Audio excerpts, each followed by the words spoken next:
Concernant Cantaloupe Island, deux erreurs souvent entendues. Enfin, erreurs au sens où ce ne sont pas des versions strictes jouées par Herbie Hancock. Évidemment, en la matière, il n'y a jamais d'erreur. Alors souvent, ce qui se passe, c'est que on revient ici sur la première tierce, alors que dans l'original, on reste sur celle-ci.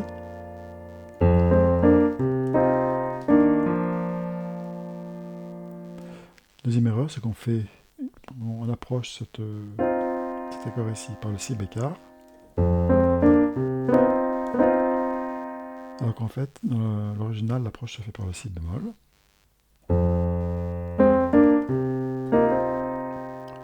Enfin, on joue cette approche comme une appoggiature, alors que c'est un peu plus dilué, c'est un peu plus lent en fait. Cette note d'approche fait vraiment partie, ce n'est pas une appoggiature, mais elle fait vraiment partie du temps. Il faut plus la considérer comme une double croche. Et pas.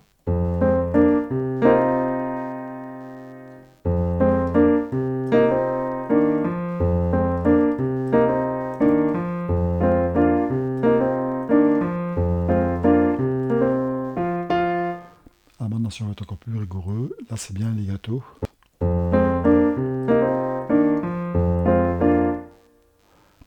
La première fois, on n'a pas le fa en haut ici, là. C'est juste ça. À partir de la deuxième mesure, on a le fa en haut.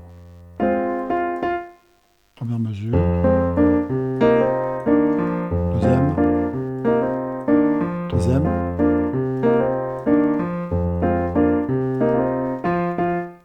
Alors, passons maintenant à Wetherman Landman.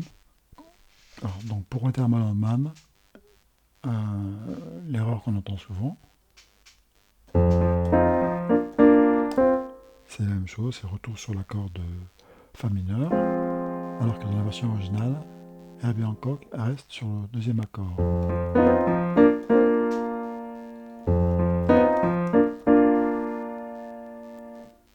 Et cette fois-ci, on a bien une appoggiature du si bécard vers le do.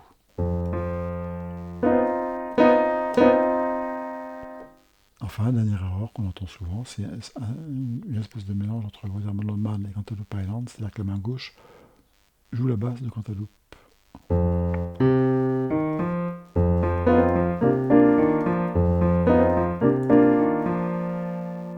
En fait, c'est une espèce de mix entre les deux, alors que la basse originale, et c'est ce qui est intéressant d'ailleurs, joue un mi bécard.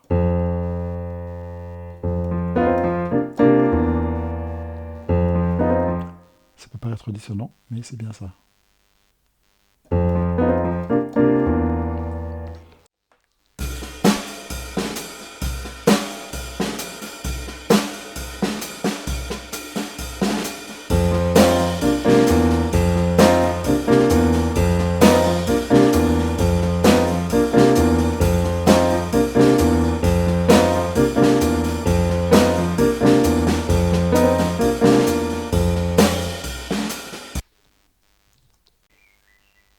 Pour conclure, je vous encourage à faire vous-même vos propres relevés. C'est bien de pouvoir jouer ces versions, ces introductions de piano telles que Herbie Hancock les a pensées et écrites, même si, évidemment, il existe de multiples variations de ces façons d'introduire ces morceaux. Merci et à bientôt.